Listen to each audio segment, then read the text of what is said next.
Hello, this is the Starmen podcast, and today we have three special guests. We have Sith. Hey! We have stevesesy. Aloha. And we have, what's your name on the phone? Wait. I barely use it. J Spade's sister, Alyssa. Oh, Jesus. J Spade's sister. Yay! I guess What a we should just title. call you. I guess we should just call you A Spade. Ooh, We're not doing that. that's We're not good, doing though. this. Ah. Not today. Alright, so these people are working on a documentary, so we have them on to talk about that. Before we get to do any of that, though, we're going to go over fan art of the week. And the winner for this week is Lumina. Who does this wonderful Ness drawing. It's like watercolor, I guess. Oh, it's so good. It is really It's- beautiful. We talked a lot before the show about which one we're gonna pick, and it honestly was a pretty clear choice to choose Lumina. Yeah, I absolutely love the colors. It's like the lines. I like when people like vary up their different line styles. Because you can tell like the top is a little more like it like segues from softer to like a harsher color. Yeah. Yeah, I like that. Yep. And the use of Lumina's always been really, really good with the use of texture. And that watercolor texture on there is like, honestly, it's top notch. It is art. I just personally I like the colors. This is the first time I've ever viewed her work. But I really do love the lines. They're very clean. They're not sketchy. They're very sure. I like them. Yeah, good So job. yeah, congrats to Lumina. I think you already have the fancy badge, so it's going to no one this week, but that's okay. Boo. You get a kazoo little. Do you just like carry a kazoo around with you? Is that what I this is? do. I actually legitimately do. I'm not Oh my even gosh. surprised. You're trash. You and people like you are trash. Karen also had a kazoo last time I was on. Yeah, so did And Boots. that was Only one fun. of our guests so far has not had a kazoo. Which, Jeez. yeah. Did I die, and is this some sort of alternate reality where this is like normal or acceptable?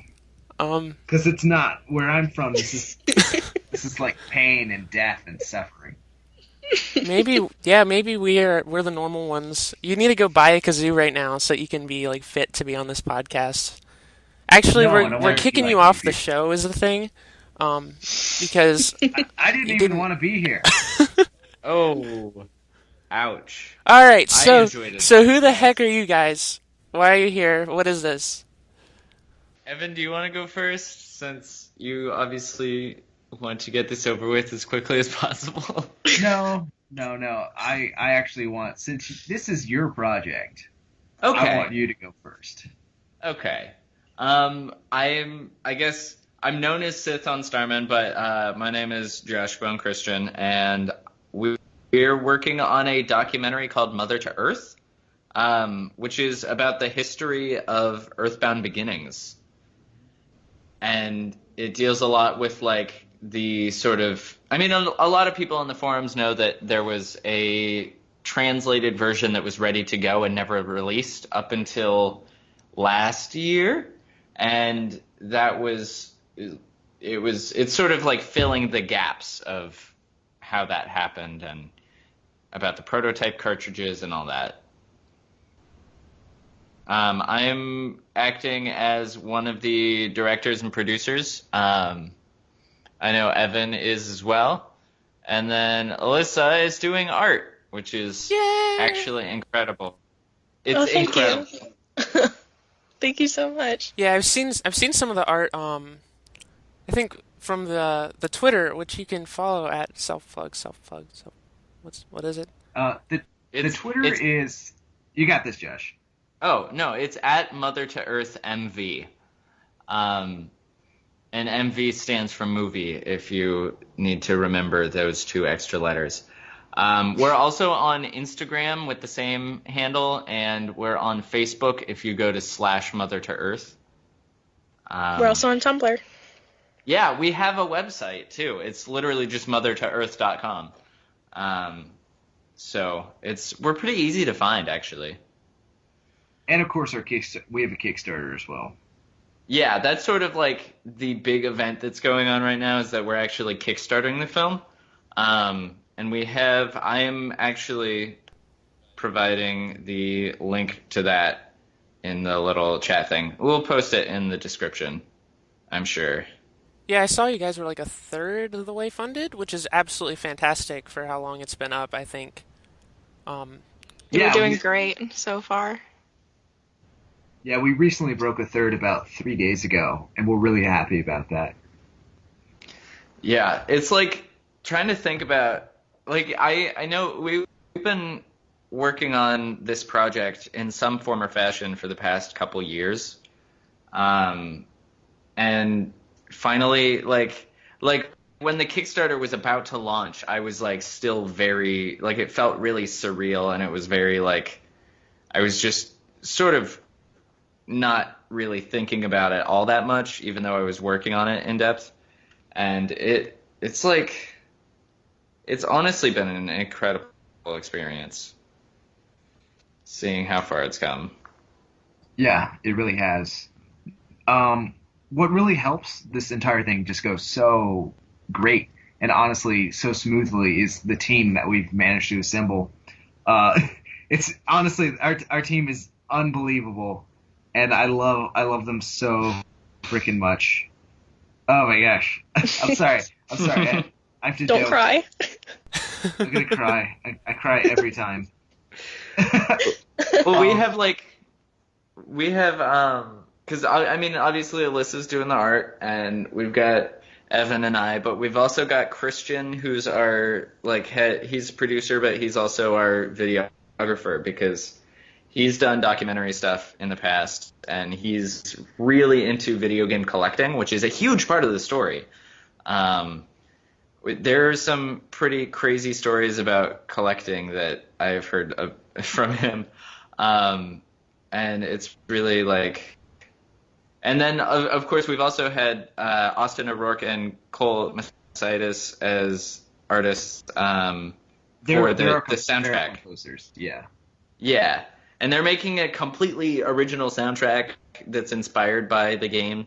And the stuff that has come out already, like before the film is even made, has been phenomenal. Yeah, I think I heard some of it on SoundCloud. Yeah. We've posted a couple tracks on there, or a track, I think. We're planning on doing more later on. So is it okay if I go into break down the team and tell you guys who does what and stuff like this? Yeah, go for it. All right, so we have Josh, aka Sith, who's director. He's the lead director and producer on this entire project. This is really this is his baby, and he loves it to death, and I'm so proud of him. And he's the guy that initially really reached out to a lot of people and really cobbled this thing together from, honestly, what sort of just started out as just a blog post or a YouTube video.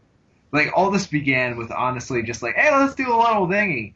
And then 2 years later on of solid research and interviews and going out and meeting people and so many phone calls and countless emails, we are where we are today.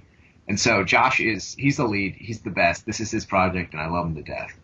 And then we have Christian Dietering. He is huge. He's the big shot on Nintendo Age. A lot of people would know him from his Nintendo Age handle, Ferris Bueller, and he's huge. He does a lot of their work on the front page stuff. He goes to the conventions, makes lots of videos. That's what he does. That's his job. He's a documentarian, I guess. I don't know, videographer. He makes really good videos. He's just he has great equipment, and he has a real eye, and he's such a perfectionist.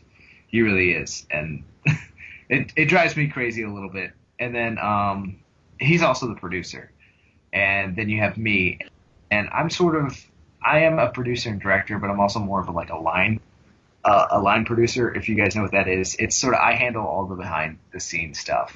I'm the guy yelling at people to post this here, post that there, or work. I'm in charge of a lot of the marketing and reaching out to people and stuff like that. Emails. I do lots of emails. And he was also, I have to say that Evan was also really good when it came to coming up with ideas for some of the rewards that we had, and helping us try to figure out where to get those and how much it would cost and stuff like that. That has been definitely a huge adventure, and Evan has been phenomenal at getting a ball rolling on that. No. And that's sort of our production team, and alongside that we have Quincy Pringle, aka Q Pringle 1. He is Vigilante. He's a production assistant. Vigilante. He's a production assistant, and he does a lot of behind the scenes work. He works with me a lot to produce a lot of the Twitter, the social media stuff, the Facebook, the Kickstarter updates. He's really good at that. Lots of emails. He's been very supportive. He's what we would call our EIEIO, which is electronic information, or emails and electronic inform. It's basically internet stuff. That was very beautiful. Thank you for that description. He's our internet wizard. EIEIO is such a weird acronym. It's I saw you guys throw it around. I just didn't question it. It's electronic information. Electronic. Wait. Is the emails, vital to the acronym? No, I gotta look this up. I keep going, Evan, talking about the team. I'll remember it. It's electronic internet something. I don't know. EIEIO. It means he's a loser. Oh, emails. No, emails, internet, and electronic information's officer is what that is.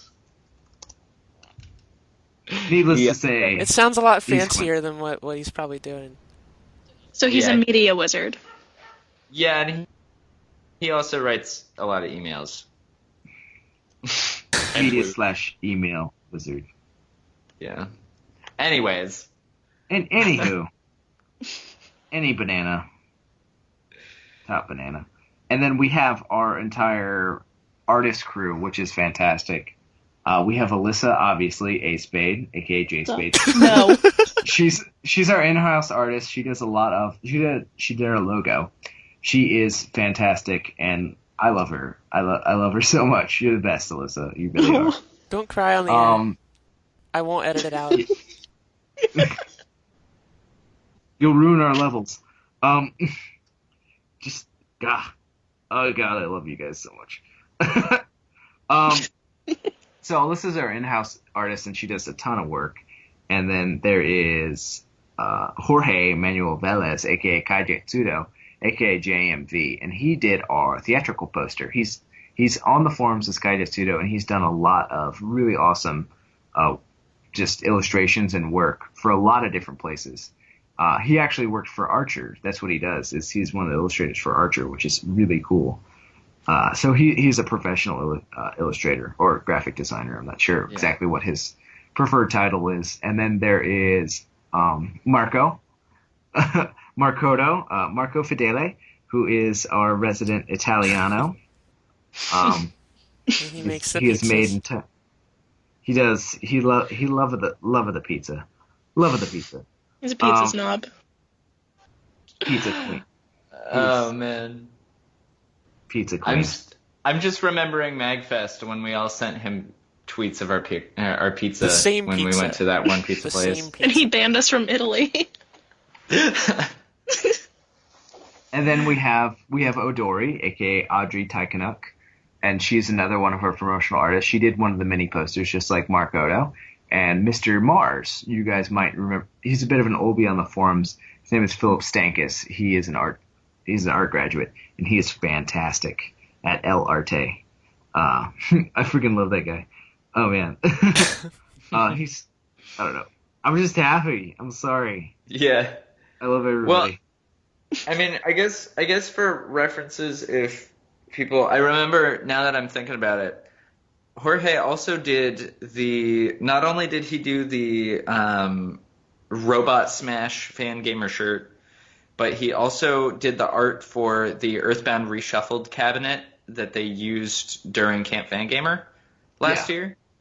Which will probably be back all the this art. year. Yeah. His talent. Yeah. And and Audrey's poster for this has honestly been mind-blowing to me. Like, that's for people at home, that's the Encounter in the Underwater Lab poster, which can be found on the campaign section of the Kickstarter, and by golly, it's incredible. It really is beautiful.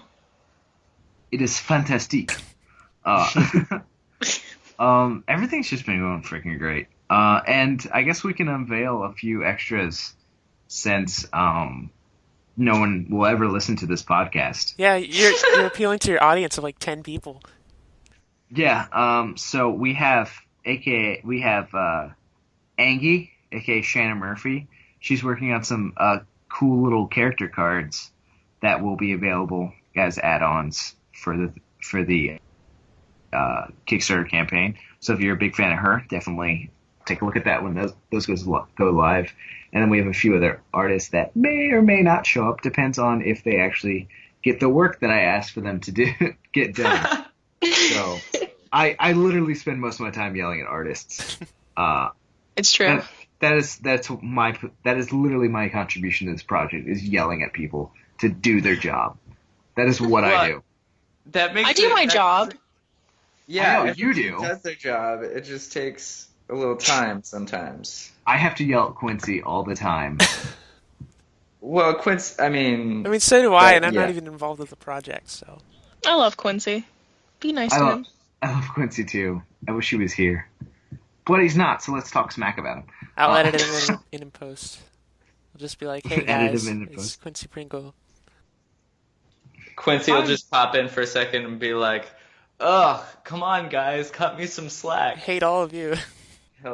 He'll run back to Mims. Mims, Florida. Anyway. Also, shout out to my brother who still hasn't donated to the Kickstarter. Jay Spade, Whoa! that's you. Josh, how could you? Oh man. Just a shout out. A fellow Josh, come on. And Come your on. Mafia committee, of all the people that would know. That's Jay Oh. Spade, everybody. Tell him. Oh, Everybody all 5 people that watch this podcast, go bug Jay Spade to back our Kickstarter. oh man, I guess I can also reveal some more things because literally no one will ever listen to this. But we have the George, aka Joshua Barnard, working on a beautiful, beautiful piece of artwork. It is the heck is it? Oh, it's not. Remember artwork. what it is? It's a custom Wii U. A single custom Wii U. Yeah, and we're gonna add that as a tier later on. So it's this really neat Wii U. It's been spray painted, not spray painted. It's actually like automotive paint or something like that. Like it's this shiny metallic silver, like silvery red, and it has this big old Earth decal on it. It's really cool, and it has some like custom LEDs and stuff in it, which is it turned out really, really well. Oh, Zach, we need to thank Zach. Oh my gosh, Zach! Oh, I love Zach. Zach is great. Zach Bruce, he has a username, right? Yeah, it's Zach's Bit. Yeah, he's like super old B, comparatively. But he really saved our butts with some of this like design stuff for the Kickstarter. It's like the formatting, the little plus extra stuff, the choice of fonts, like that stuff was him. And he likes to say that he didn't do much, but oh my goodness. He helped a ton. He's a professional graphic designer. He works in Charlottesville, Virginia, for Silverchair, which is a graphics company. And he's genuinely talented, and he's also just genuinely kind. He's a great guy, and he helped a lot on this project. Yeah. So, anyways, that's basically our team. Yeah, I mean, we have a whole bunch of like here and there helping out a little bit. Yeah. But yeah. Yeah, it seems like you got a lot of people involved. So, let's see. What is this? What is this documentary? What's the format? What's the Oh yeah, so we should probably talk about that. Yeah, because we spent like actual- 20 minutes saying, "Oh yeah, all these people are involved," but nobody knows what the heck this is. Oh. Okay. Even if you feel like super cutting that, that's okay. Anyways, Just edit this in front of everything else. basically the film in format is like we've been tossing around a couple different ways of doing it because there's like I guess it really depends on how everything comes together is like the way that we tell the story. But ultimately, the way that this starts is talking about how the game released in Japan in 1989 and how they translated it in 1990 for a 1991 release, and then it didn't release. And then there was a prototype of the game that got out onto the markets, like collector's market, in 1998. There's some more, like, obviously we're going more in depth in the film because we've contacted pretty much everybody that we need so far. But then we'll talk about the lives of the prototypes that surfaced before the game came out on the Wii U, which is really interesting because the prototypes are pretty much exactly the same, other than like some very minor, like the actual code itself. Even scanning comparing the files down to their binary is very, very similar to the final version. So it's sort of talking. Yeah, by final version, we do mean the version that's now available as EarthBound Beginnings for the Wii U. Yes. Yeah. And that is so we talk about like how the prototype got released online. We're going to talk about we're going to meet with the people that own the prototypes currently and sort of just talk shop about them and about their collecting habits and, stuff like that. Just sort of get to know them as people, because that's sort of at the core, it's like the people are some of the most important parts of the film, Yeah, without them, we wouldn't have a film. So it's a story of the people behind leaking it, and then how it became kind of big. And we also really touch on the this sort of secret underground world where people literally buy and sell video games for briefcases filled with cash. Like, people will arrange to meet in a hotel room. There'll be like security guards, literally security guards standing at the door. They'll lock themselves in the hotel room and they'll count out the cash.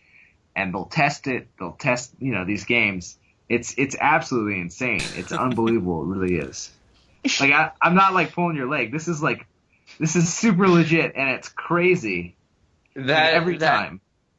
Yeah, that actual example that Evan gave is a real. It's a real life account, obviously summarized, of one of the people that we know that we talked to about the project. Not necessarily related, but it's like that stuff happens.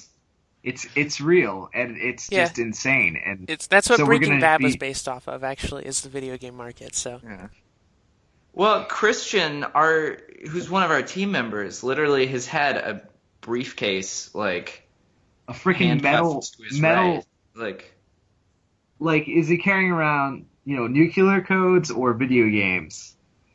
He's carrying around video games. Oh, man. I don't know what I got into. Yeah, I know. Just draw more art. That's all we can.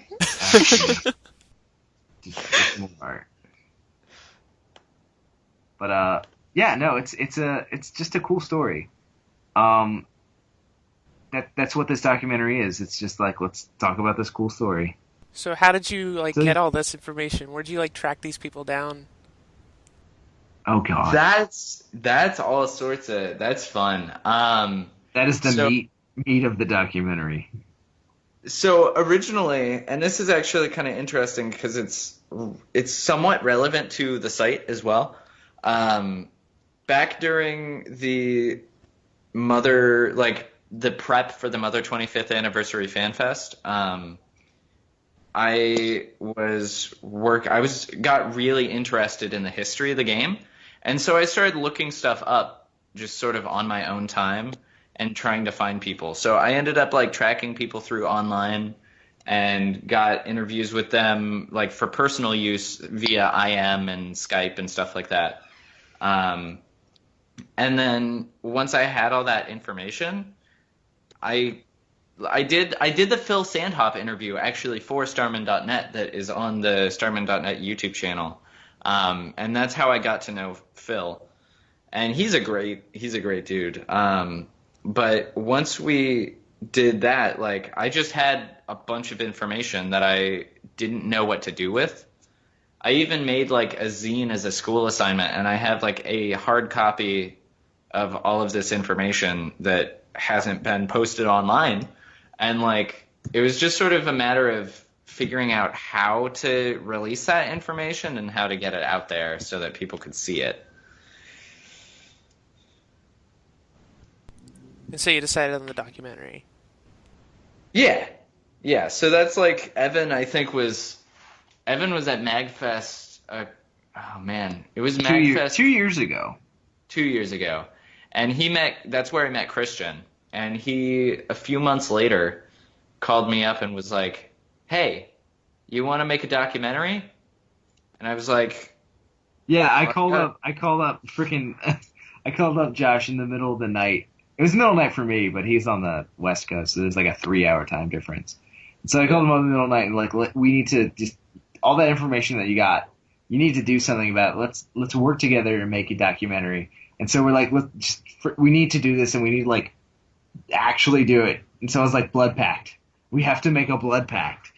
I'm sure I sounded like I was just completely insane, but I was we have to. I think the exact words were #blood pact. That sounds right. I had very strong feelings. I had very strong feelings. So yeah, and that's how we got started. We contacted Christian. He was like, "This sounds interesting," and I think the thing that because Christian himself is not an EarthBound fan by any means. He's played the games. Yeah, he's just not. I think he's famous for making some posts on Nintendo Age about burning one of the cartridges or something. What's that? Oh yeah, he at one point made a thread. Because this was back when the EarthBound Super Nintendo prototypes were being sold. Which is a whole nother thing that we play stupid amounts into that story, which I always find that hilarious. If we ever have another story to tell, that will be the one, because that's the one that involves all of us, even though it doesn't actually involve, we didn't know each other at the time. Other than Evan and I. But, there was during that section there was Mr. Mark, or I guess Mark Nolan on Nintendo Age, was selling these prototypes that he had just bought for EarthBound for the Super Nintendo. And from Gernot Hearth, aka 90. Yeah. And so that in itself is an interesting story. But then when they went up for sale a second time, Christian made a thread on Nintendo Age saying, "Hey, so I don't like EarthBound. What would y'all think if I bought this prototype and destroyed it?" Of course, he said it in a much more joking manner, but people sort of it sort of created a really big discussion of whether or not Oh, people freaked out. Yeah, people did freak out. There are people that hate him for it still. I think that's amazing. It's the internet. Yeah. It's So the internet. Everyone hates everyone. Yeah, so he was pretty well known for being the guy who made a joke about destroying an Earthbound prototype, and now he finds himself on a project about Earthbound Beginnings, and it's hilarious to me. But it's only because it focuses so much on the collectors and the collecting world that it was something that fell into his interests as well, and so it's really cool to see that happen. It also gave us an excuse to get him to play Earthbound Beginnings, so that was fun. To which he said, "This game sucks." I think that's what he said. Oh god, no! It's just like, honestly, the best part of this entire freaking thing is just the story of how it was made. It's the best part. Honestly, I have to say that Earthbound, and I've said this on the podcast before, the last time I was on, was that Earthbound Beginnings is my favorite game. I feel very passionately about the game, and I enjoy it a lot. So I think that, but I also think that the history in itself is actually even better than the game. I agree. I honestly agree. Yeah, probably. And yeah, so that's your that's the beginning behind the beginning behind the beginning. That should be the subtitle. Mother to Earth behind the beginning. Beginning to begin. All right. I actually one of the ones we were tossing around as a joke was Earthbound Beginnings was. I mean, I'd buy it. I'm pretty happy with our current. Not gonna lie. Yeah. Well, there's on the DVD. I don't know who came up with this, but there's a weird story about a weird. It was the weird story about the weird journey about a weird game. Oh, a weird documentary about the weird story behind a weird game. And that was I love that. Honestly. I love it too. Who came up with that? I did. I love it. I love you. Thanks. Woo! I worked really hard on those freaking mock-ups. Those mock-ups are when you showed me those mock-ups, I was freaking out. Oh man. They turned out super freaking great. And where can you see these? They're on the Kickstarter. Yeah, on the Kickstarter. Everyone, click to the Kickstarter. Give them your money so that they can make this thing. That means you, Jay Spade. Do we want to talk about some of these rewards? Because that's probably important to talk about. Can we please? Yeah. So, first things first, if you pledge $1, then you get backer updates, because that's how Kickstarter works. And also because we do a lot of really cool updates on there. And once the project gets going, they're going to specifically, in that instance, they're going to become backer only. So there will be a different amount of information. Sort of like if you're a Patreon producer. $5 or more gets your name in the credits. $10 gets you digital download, which is actually DRM free, which I'm really excited about. $25 gets you DVD. $35 gets you Blu-ray. They have different packaging, and they also have they have scratch and sniff inserts in them. Hopefully no one will have an allergy attack and die from them. Yeah. Hopefully. Yeah. Yes. Oh my God. Then there's an assortment of other add-ons like posters and stickers and pogs. We have pogs. They're not real pogs, are they? You can't call them pogs? No, we looked it up. And it was actually pretty recently, within the past few years, the trademark on pogs has been released, so we can say that now. Okay. Yay. Just making sure. I don't want to get us sued. I mean, one of the five people listening to us might be a lawyer. So Yeah. Well, we did extensive research because we really didn't want to call them milk caps. Which is the quote-unquote generic name for it, which no one has ever heard of or uses, much to my chagrin. Yeah, but we had to actually make custom. We had to work with the people that we're getting them manufactured from. Yeah, we had to like contact. Yeah, we had to contact like a promo company and like make this die cut, and it was a ton of freaking work, and that's why they're so freaking expensive. And another reason that I sort of want to point out why a lot of these things are kind of expensive is that we're making a movie, so we can't produce these objects for, we need to raise money somehow to actually fund and make this movie. Yeah, so like we're covering production costs right now. We've calculated out how much everything costs to produce, and then there is some of that money for the add-on is going towards the film. So right. That's right now, this entire movie, like, even if we get fully funded, it's going to cost us like negative money to make, honestly. And which is fine, because we're doing this because we freaking love it. And honestly, the Kickstarter is just to help us produce something for all the EarthBound fans out there. And we love it. We're excited. We're in love with it. I don't know. I have positive feelings. You can't marry a documentary, Evan. Screw you. I think you can. I think legally you can. It's 20. Make that a stretch goal. Evan marries a documentary. Oh, I guess we can talk about some of the stretch goals because no one will ever listen to this too. Well, I also forgot to mention while we were talking rewards, if you, for some reason, have $10,000, and I doubt that anybody does, honestly, if you manage to have $10,000, you get to drive a tank with us. So that's a thing. Around the desert. That's something Yeah. Maybe you could like take out a loan, drive a tank in the desert. Oh man, no, like you get to fire like machine guns and big guns, and you get to run over a car.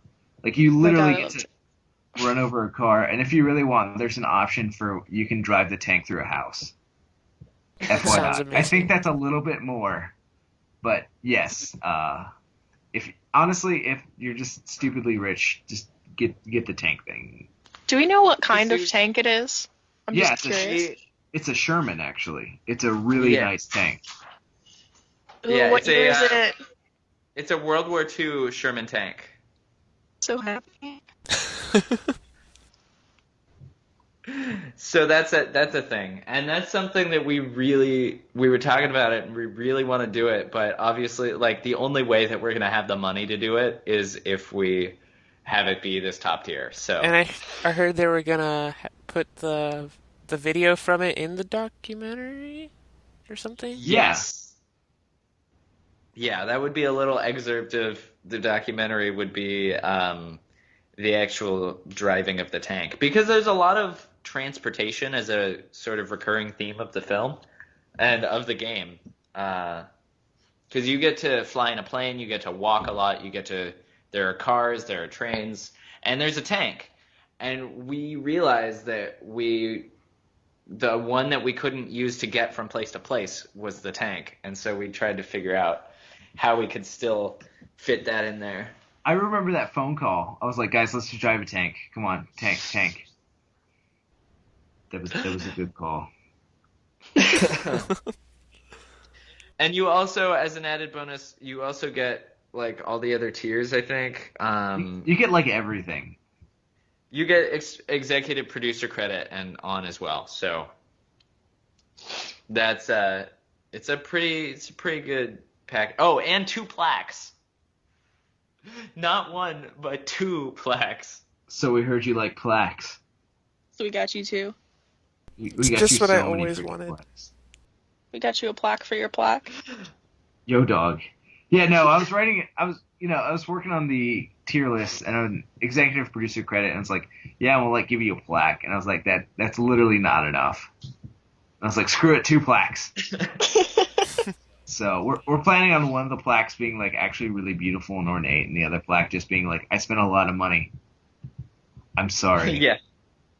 A I professional could like hand plaque. paint that one or something. I drove a tank today. Just make it entirely in Comic Sans. You got it. It's art. Well, that It's font's high art. popular now, so that this might be the right time for it. Oh God. We're in a memes have brought us to a high point Golly in day. society. Everybody give memes a round of applause, really. Woo! All of you are trash. You invited us here. Actually, Yeah, I I made a invite. mistake. I'm hosting this. What is this? You invited. Oh gosh. I could kick you all Well, off then at any time. You're letting this happen. You're an enabler. That's what you are. You're an irresponsible host. Oh God. So let me look because I have a little itinerary here of some other stuff. What's the documentary going to be like? You know, it's going to be. We're going to try and focus a lot on having the people that are part of this, you know, tell their story. If you were to like 'Cause- divide the documentary into like 3 parts, like a start, a middle, and an end, like how would you like split it up? Well, I would we do- still actually we haven't decided whether we want to start it at the beginning or start it at the end, if that makes any sense. Like part of it, I mean, well, and by that it means like showing the release of EarthBound Beginnings on Wii U. Oh, And guys, we're getting a phone call. what From we're that getting guy. is it? Oh man. Hello? Okay. Yeah. Hey. Hi, it's Jonathan Hughes here. I'm really sorry I wasn't able to take your call there earlier. Actually, I'm a real estate agent, and I was out doing houses with clients, so Oh man. all that up. So, yeah, I wasn't quite able to talk with you. Oh no, it's totally cool. Oh my gosh. This is awesome. Hey, can you hear the other guys? Say hey, guys. Hi. Yo. Hi. Yeah, we're actually doing a podcast right now. You're on our podcast. Yeah, you are live as we speak. You're part of the movie now. What have you done? Oh man, you ruined it. Oh, you're helping a lot. Oh man, I'm gonna take this phone call. You guys talk amongst yourself, okay? All right. Okay. Sounds I'll good. never forget you. Evan Butler, everybody. Okay. So where were we? Honestly.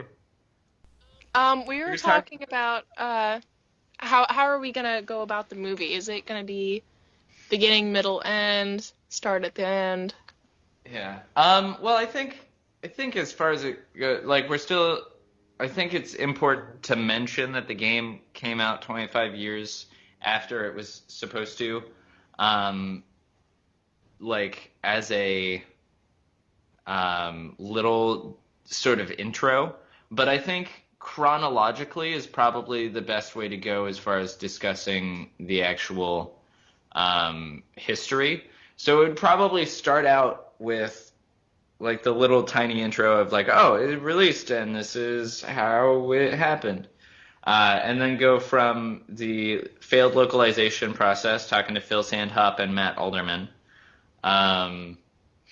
and talking about the first prototype and how that got online and how Neo Demiforce sort of dumped it and made it playable on emulators.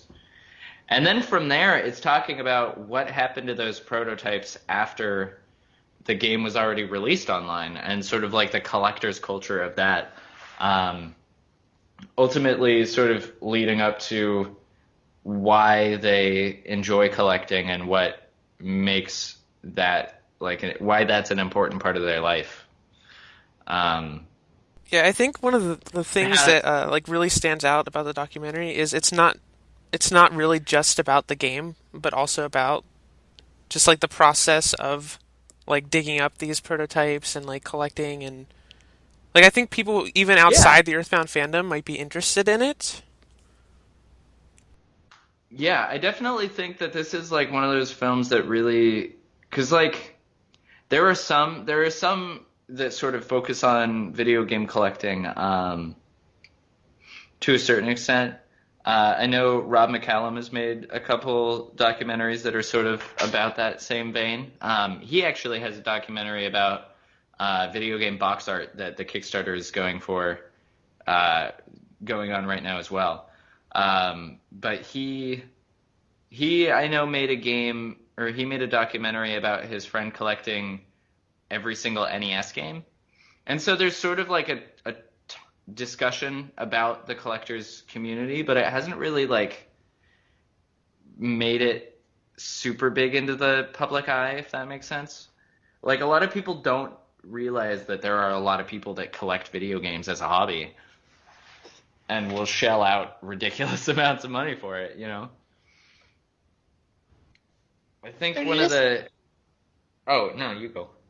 it is definitely interesting. I was talking with a woman in my work the other day in the coffee shop that came in and asked about the flyer that I put up, and I basically told her a short background of it, that it was about all mostly these backroom deals, and she had asked, well, why is this game so important? Like, why are people shelling out so much money? I'm like, that's what it's about. No one, it's a big Yeah. deal. No one knows why it Well, became such a big deal. So that's what everyone's trying to figure out.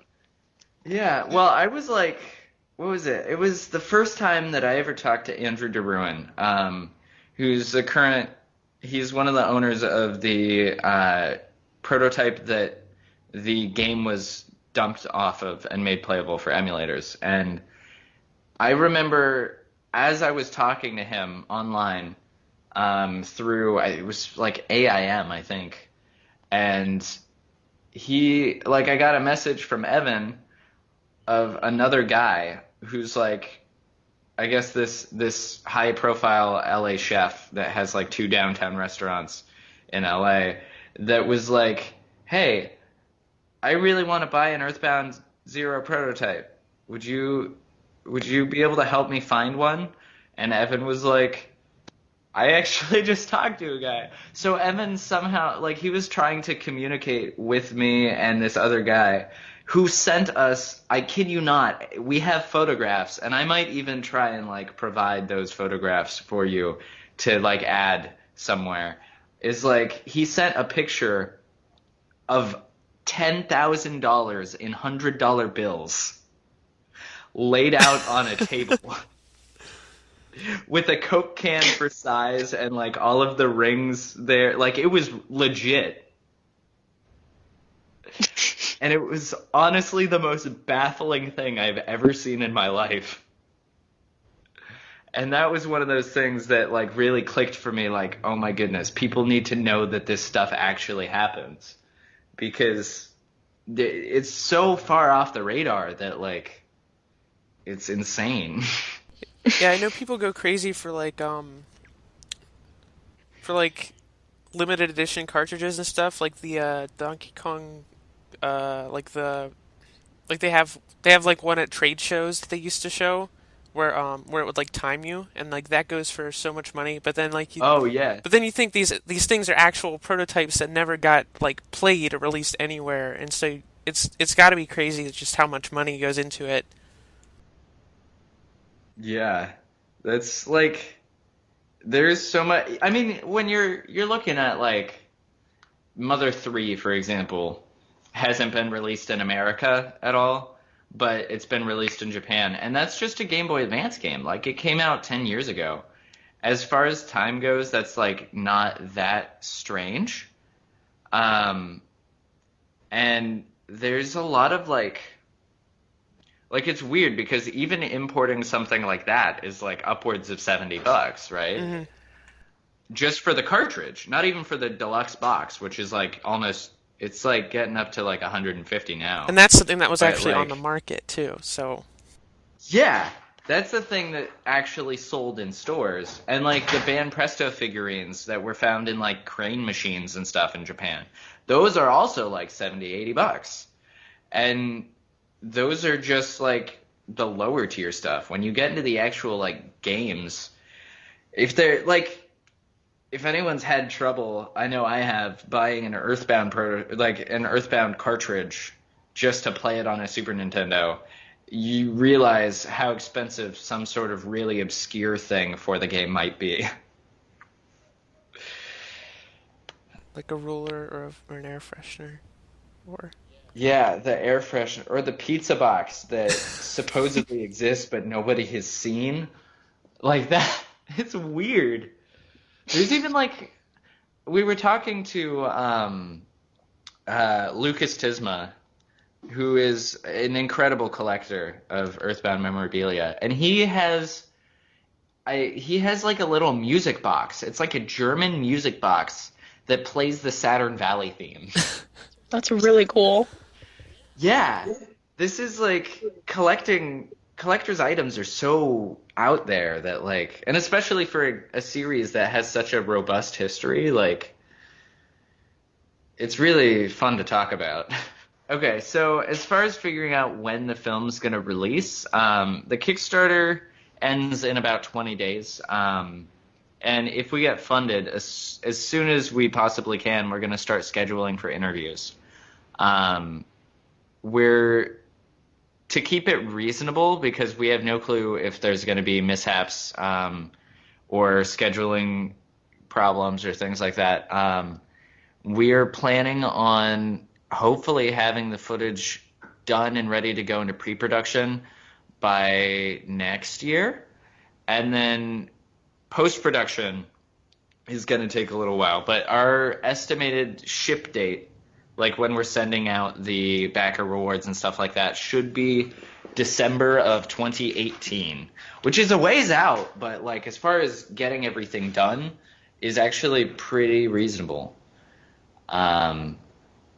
So, and there's a possibility we might end up ahead of schedule if things work out in our favor. So yeah. So what are you planning on doing with the film after it's released? Like, are you going to have it sold by like a distributor or streamable?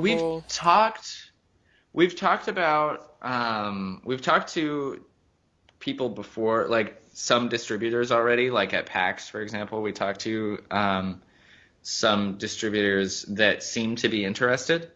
That being said, other than as long as we got the Blu-ray and the DVD and the soundtrack somewhere for sale, and we've been talking to different people about that. That's sort of our plan, is to get some sort of store going that we can sell those. Digital downloads will be running through Vimeo on demand, which allows for streaming through that as well as DRM-free downloads. It's really nice because they let us work with, like, we're working with them to get all of the backer rewards for digital downloads fulfilled. So once that is taken care of, then that will also be up for sale through there. But we're also looking into online streaming services. We want to try and make it sort of as accessible as we can to people. So having it, like, we've been looking into Netflix and Hulu and Amazon and different avenues that we could put our film on so that people that have a subscription that way can watch it through there. And then, yeah, so that's sort of what we're looking at. Like, the people that back now will probably end up we'll ship everything out once it's produced, and then what we have left, we will find a way to sell. Basically is how it comes down to, if that makes sense. It doesn't. So you should explain it in detail again and again and again. I'm trying to keep myself from rambling, but I know I'm a very rambly person when it comes to... Sorry, your explanation was fine. I'm just messing with you. Okay, yeah. Well, I'd like to make a note on the accessibility, the movie accessibility. Yeah. I know a couple of a couple of my good friends are deaf and were really interested in the movie, and I myself have a hard time watching movies without captions. I have to have my hearing aids to sound, Yeah. life.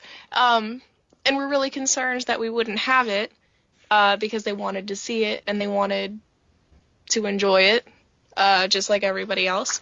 So we would like to have closed captions in English as well as a few other languages, and we have a couple people that are working on translating, I believe. Yeah. Well, that's fantastic. We I hadn't have thought some. that. Yeah, that's something that we've been wanting to talk about that we haven't. Like, we need to really consolidate and actually talk about it formally in a backer update. And that's something that's really important to me, and I know to Alyssa as well, is like, I really want. I don't want people to be like unable to watch our film for some reason. Like, if somebody is out. We've had a couple of people that have contacted from places that we normally wouldn't be able to ship to. Like Australia, for example, is really hard to send stuff out to because shipping is so expensive. But like we've been working with them to try and get stuff working on that end on a case by case basis, and like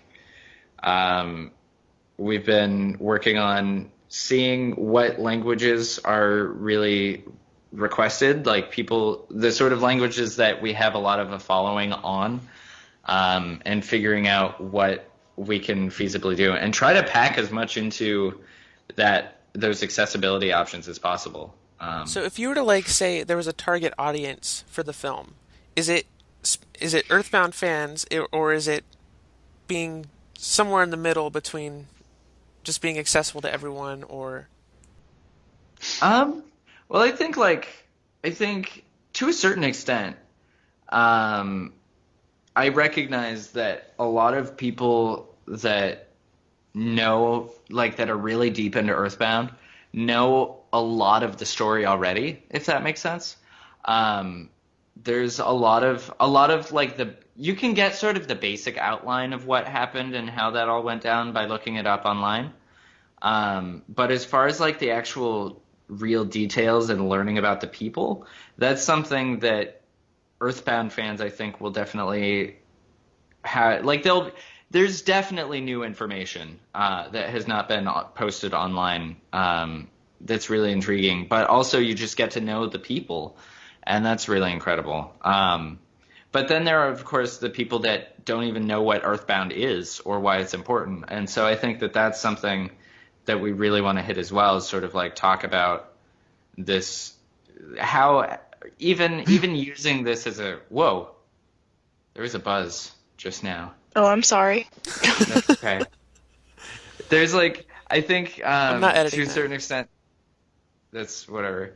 I think to a certain extent, it's really interesting to see EarthBound Beginnings as a case study for a game in a series that, like, there are a lot of games that have gone through the same issue, right? And most of them haven't even been released. Like for example, Mother 3, or the original sequel to Chibi Robo, or Captain Rainbow, or things like that, It's really interesting to use this as a way of shining a light on that and sort of why video games are important to people. And yeah, so it's a pretty wide demographic. It's just that I think the film will have a different impact based on your previous knowledge, I guess, if that makes sense. Is this still going on? Yes. Yes. Oh my gosh. That's right. We're close to being done. We've covered like nearly everything. We're at Q&A. So Cool. Way to take forever. yeah, Evan, come on. So somebody emailed us their phone number and said, call me, I dare you. I want to talk about the project. So I called him and we talked about it. And then he was like super excited, and he was like, oh my gosh, this is like legit. And I was like, yes, this is legit. Correct.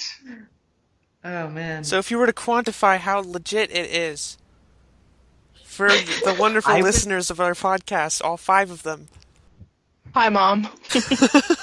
I would give this. I would say it's too legit. I would say it's too legit to quit. I would give this a .81 repeating, honestly.